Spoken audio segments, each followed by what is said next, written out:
Hi beautiful people, how are you all doing? This is the second video of a series that I made to talk about the 6 major attributes and characteristics that you need to know and understand if you'd like to go from being a good makeup artist and becoming an amazing makeup artist. The purpose of this video is to help you to create self-awareness about your makeup skills. It's only when you become aware of them that you can create room for possibilities and growth. And when you think you know it all, you are enabling yourself to evolve.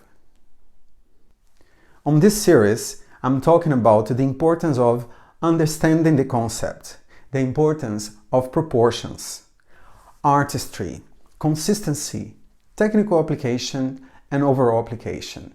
And this time, I'll be talking about proportions. So let's go. Hi, it is an honor to see you here again. If this is your first time on my channel, welcome. I'm Flavio Miguel, and I've been working as a makeup artist for more than 25 years, and as a makeup educator for the past 7 years. During my career, I had the opportunity to work in different areas of the field, from retail to magazines, fashion weeks, red carpet, television, movies, advertisements, special effects, body painting, well, you name it. All this time, my friends and peers have always asked me why I still didn't have my own YouTube channel. Well, time is right, and now I would like to invite you to become part of my legacy. I would also very much appreciate if you could help me on building my audience by giving us a thumbs up, subscribing to my channel, and putting your notifications on. I post regularly new content, and if you like this one, I'm sure you're not going to want to miss the next ones.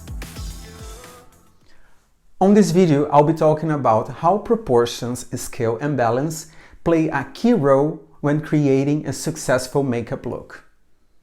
Proportions and scale refer to the dimensions of your composition. It is the relationships between height, width, and depth. It is important for you to understand the proportions of someone's face in order to create a well-balanced look.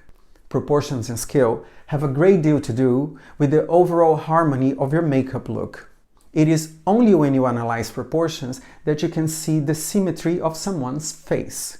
And it is part of your job to create a flattering look on your model. Otherwise, it might look weird and unflattering. Like the shape of their faces, for example, it could go from a round shape to a square shape, or from long and narrow to triangle, or okay, wait. This is starting to become a little bit complicated. How do you analyze someone's face to begin with? Well, to begin with, we have 3 dimensions to analyze: the height of the face, the width, and the depth. We begin by analyzing how the hairline frames the face, if it's smooth and even, or if it's crooked, if it closes with a heart shape on the top of the forehead, or if it's rather rounded. After that, we analyze the distance from hairline to eyebrows, then the distance between eyes to lips, the distance between lips and chin. Now let's try to pay attention in the distance between the eyebrows, the distance between the eyes.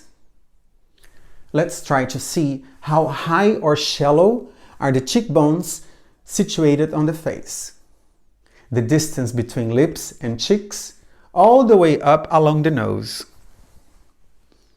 You also want to check how the jawline connects with the neck. These are only few of the basic points that you need to understand if you want to succeed with contouring and highlighting. But you should apply this to every aspect of your composition. It is the same thing when you try to create well-balanced lips.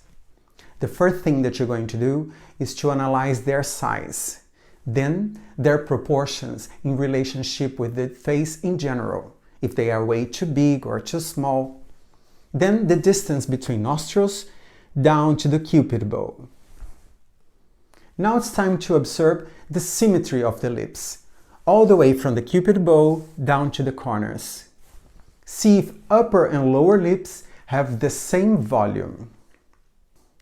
Taking in consideration those dimensions will help you to create symmetric, well-balanced, picture-perfect lips. Alright, so what you're trying to say is that symmetry is key to create a successful makeup look, right? Although your design needs to be in balance, it doesn't mean it has to be symmetrical. You can work with asymmetry and still create something well-balanced. But in certain situations, you might as well just play with the proportions. Let's say that you want to create an exaggerated feature, or if you're going for a more cartoony or fantasy look. But again, when you understand how proportions work, it is when your ideas are most likely to become visually interesting to look at. Sometimes, during our creative process, we come up with ideas, we put them in mood boards, we create face charts. But it is only when you are in front of your model that you are able to see if your ideas will actually fit them. It can be quite frustrating trying to do a look on someone's face when you know that this person simply doesn't have the desired features that you first picture in your mind while you are still creating the look. It doesn't mean you cannot do a stunning look in your model. What you need to know is to understand the laws of proportions in order to adapt your ideas. We call it adaptability. I'll be talking more about adaptability further on this series. Okay, it is still not quite clear for me how this dimension proportion thing works. Can you give us an example? A good example of lack of balance and proportions is when you decided to do a smoky eye, but you ended up doing what we call in the makeup world as a panda eye. Taking in consideration the right proportions will help you to avoid blending the eyeshadows higher than what you were supposed to. Let's take in consideration the proportions of someone's eyes and analyze the distance between the eyebrows down to the lashes, their size, their shape and placement. It is only when you analyze those proportions that you are able to create a more flattering look for your client. So, next time, before you start doing any makeup, I would suggest you to take a good look at their faces. Try to analyze the proportions of their features. You might as well do this while you are still prepping their faces. And it is like what I say to all my students. Let yourself be inspired by their beauty instead of forcing a look that might look unflattering and off balance. We come to the end of our second episode, and I hope I was able to spark some joy in your world. On the next episode of this series, I'll be talking about artistry. What is artistry and why it might be quite interesting for you to be aware of it. And again, I encourage you to leave all your questions and impressions of this video in the comment section below.